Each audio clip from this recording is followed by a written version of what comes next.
지금 크립토 시장에서는 역사적인 대격돌이 벌어지고 있는데요. 이 싸움의 결과에 따라 여러분이 보유한 XRP의 운명이 완전히 뒤바뀔 수 있다는 사실을 알고 계신가요? 최근 미국 상원에서 추진 중인 디지털 자산 시장 구조 법안, 일명 클래리티 법안을 두고 업계의 두 거물이 정면으로 충돌했습니다. 리플의 수장 브래드 갈링하우스는 적극 찬성하며 반기고 있는 반면 코인베이스의 브라이언 암스트롱은 강력하게 반대 기치를 내걸었는데요. 같은 업계에서 한솥밥을 먹는 이들이 왜 이렇게 정반대의 길을 선택했는지, 그리고 이 갈등 속에 숨겨진 엄청난 투자 기회는 무엇인지 지금부터 아주 날카롭게 분석해 드리겠습니다.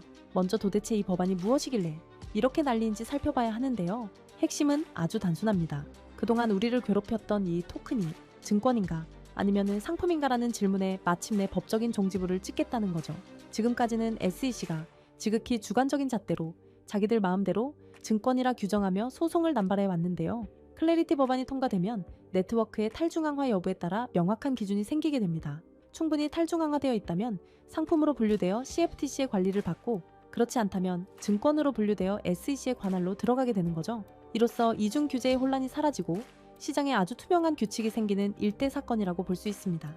그렇다면 브래드 갈링하우스가 왜 이 법안에 열광하는지는 그의 지난 행보를 보면 바로 답이 나옵니다.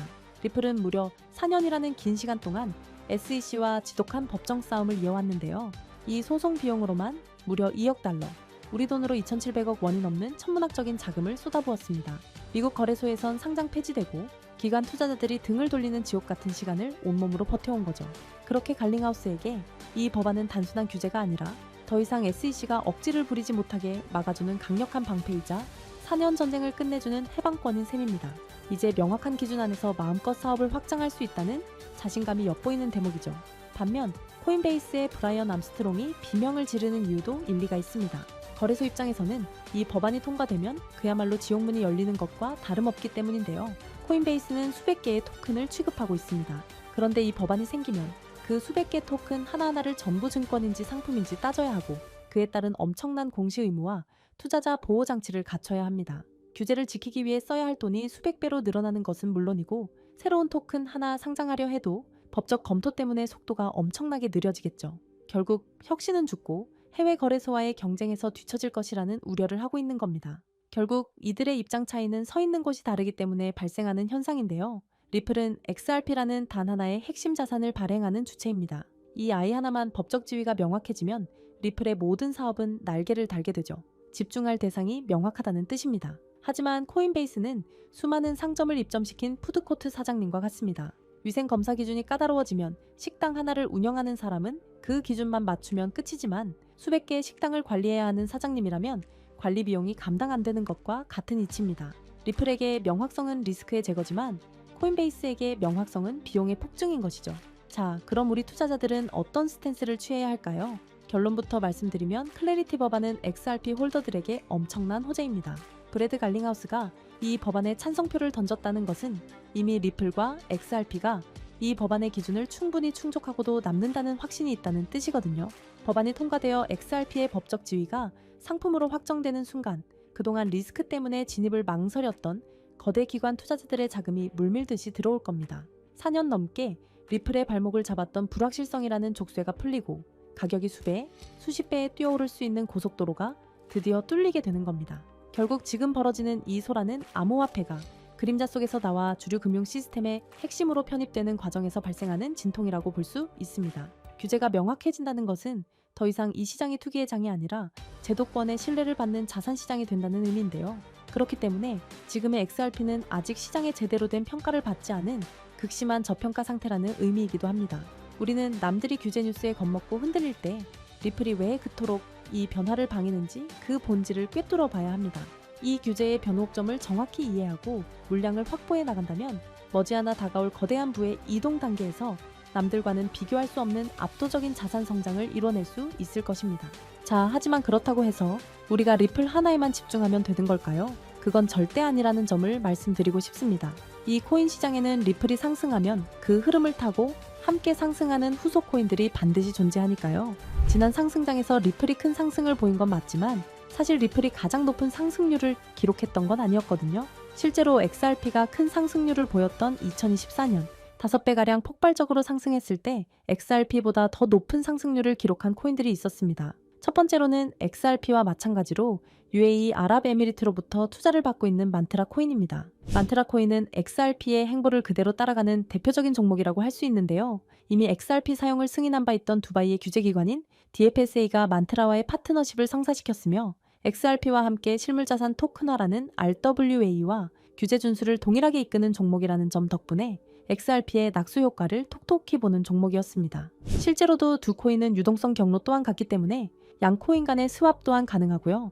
이와 같은 이유로 만트라는 XRP와 커플링 현상을 보이면서 XRP가 큰 폭등을 보였을 때 만트라 코인도 함께 큰 폭등을 보여주었고 2024년부터 2025년 초까지 무려 11만 %라는 엄청난 상승세를 기록했습니다.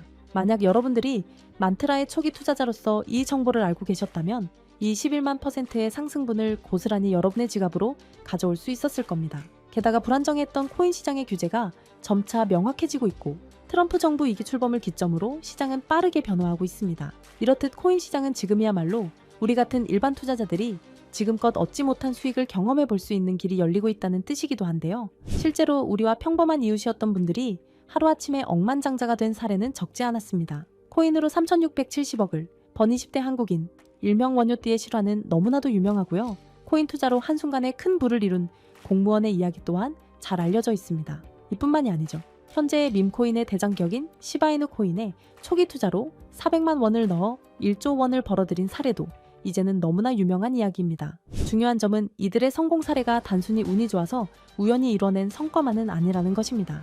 이들의 공통점은 모두 저평가되어 있으면서도 폭등이 예측 가능한 종목을 찾아 누구보다 빠르게 초기 투자자로서 선점을 해놓았다는 점이죠. 그렇다면 이러한 종목들은 과연 어떻게 찾을 수 있는 걸까요? 저는 이에 대해 한 가지 흥미로운 사실을 발견했습니다. 해외의 저명한 분석가들과 월가의 현직 퀀트 트레이더들 모두가 이러한 저평가 폭등 종목들에 대해 한 가지 공통된 의견을 내놓았다는 것인데요.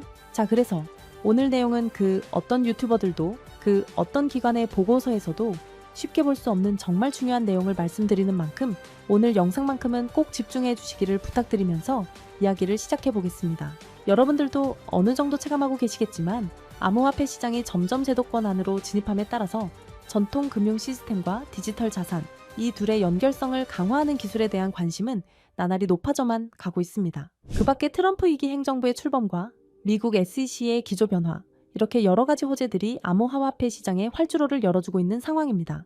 이제는 투기 자산이 아닌 국경을 초월한 결제 시스템까지 침투해서 암호화폐가 활용되는 시점에 블록체인과 전통 금융 시스템을 연결하는 것이야말로 진정한 암호화폐 시장의 개방이라고 할 수 있겠죠. 때문에 이러한 암호화폐 시장 개방이라는 키워드 이면에는 단순한 암호화폐 수용이 아니라 전 세계 금융 시스템의 패러다임까지 바꾸려는 거대한 큰 그림이 숨겨져 있다고 볼 수 있습니다. 그리고 이러한 상황 속에서 앞서 말씀드린 미국의 대형 기관들과 월가의 수많은 트레이더들은 모두 한 가지 테마에 주목하고 있었습니다.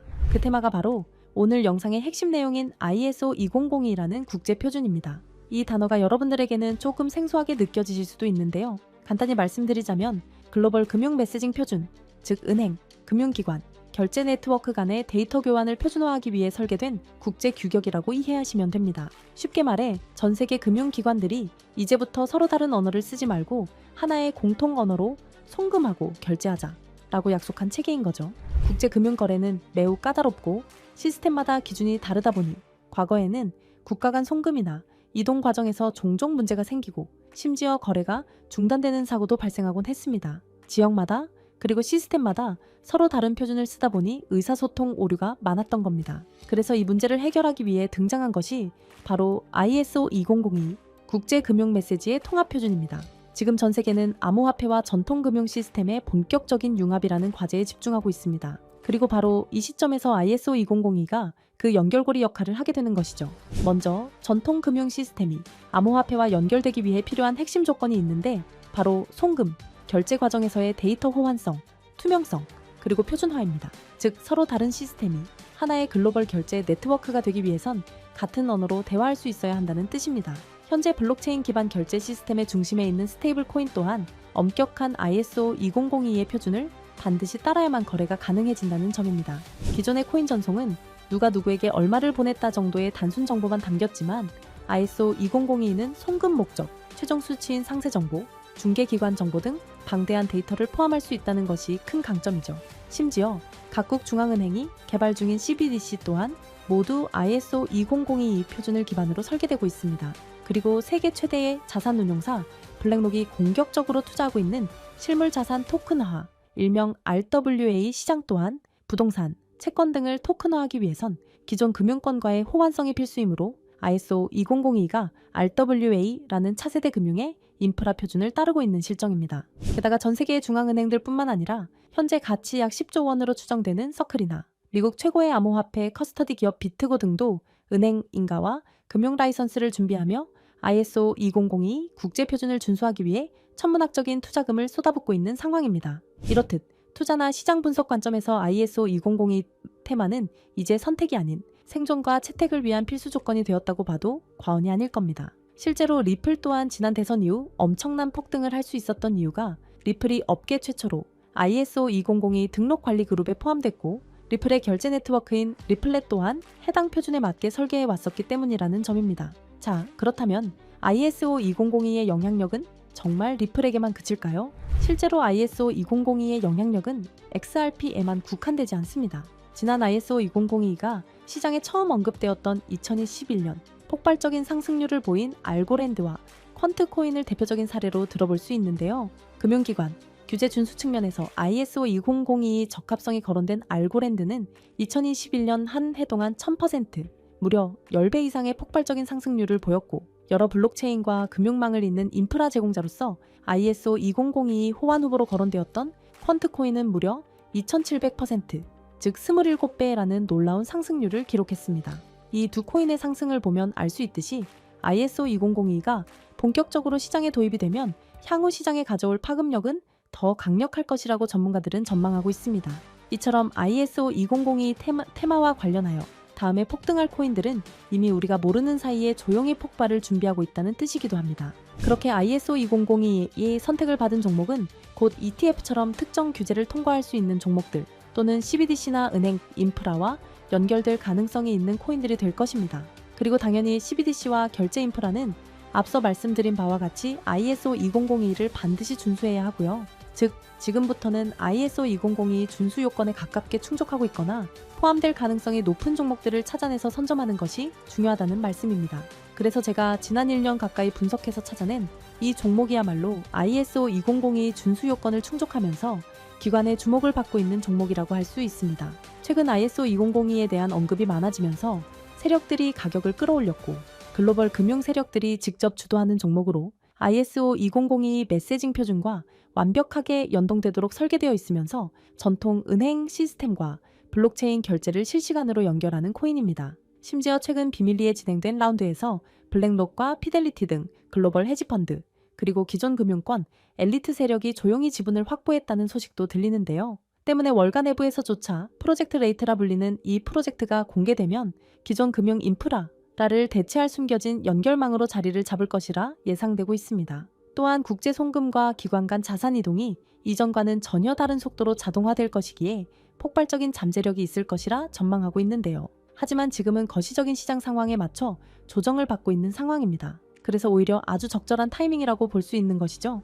때문에 전문가들은 현재 시장의 거시적인 불안 요소가 일부 해소되고 본격적인 ISO 2002의 도입이 시작될 경우 폭발적인 잠재력을 보여줄 종목이라고 전망하고 있습니다. 이 종목 아직 대중들에게는 잘 알려지지 않았습니다. 그만큼 시총도 낮고 가격도 저렴한 편이기 때문에 리스크 측면으로 봤을 때도 충분히 메리트가 있는 종목이라 생각합니다. 다만 제가 지금 코인명을 가려놓았는데 이 영상에서 코인명까지 함께 공개해드리면 좋겠지만 유튜브 정책상 특정 코인명을 직접적으로 언급할 시 제재와 경고를 받게 되어 있어서요. 이러한 이유로 부득이하게 비밀 보장을 위한 저의 스터디방에서만 공유를 해드리고 있습니다. 정보를 받아보시는 방법은 어렵지 않습니다. 이 영상 하단에 제목을 한번 클릭하시면 설명란이 나오면서 더보기 버튼이 보이실 텐데요. 더보기를 누르시면 파란색의 링크가 나옵니다. 클릭해서 들어가시면 간단한 설문이 나오는데 10초밖에 안 걸리는 간단한 설문이니까 작성하셔서 제출해 주시면 해당 종목에 관련된 분석 자료들 전부 보내드리고 있습니다. 그리고 컴퓨터로 영상을 보시는 분들은 영상 하단에 있는 더보기를 누르시면 마찬가지로 파란색 링크가 나오니까요. 참고 부탁드립니다. 저는 여러분들에게 금전 요구나 멤버십 가입 요청을 절대 하지 않습니다. 오직 유튜브만 하기 때문에 사칭 피해 각별히 조심해 주시길 바라고요.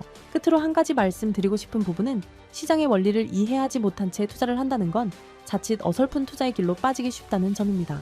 즉, 내가 충분히 이해한 정보 내에서 투자를 해야 한다는 것이고, 내가 왜 그 종목을 샀는지, 어떤 판단으로 샀는지가 그만큼 중요합니다. 그리고 그 매수 요인이 변함이 없다면 그때는 믿고 기다려야겠죠. 제가 이번에 집중적으로 분석한 ISO 2002 메타는 그런 부분에서 충분히 부합된다고 생각합니다. 오늘 영상은 여기서 마치겠습니다. 긴 시간 시청해 주셔서 감사합니다.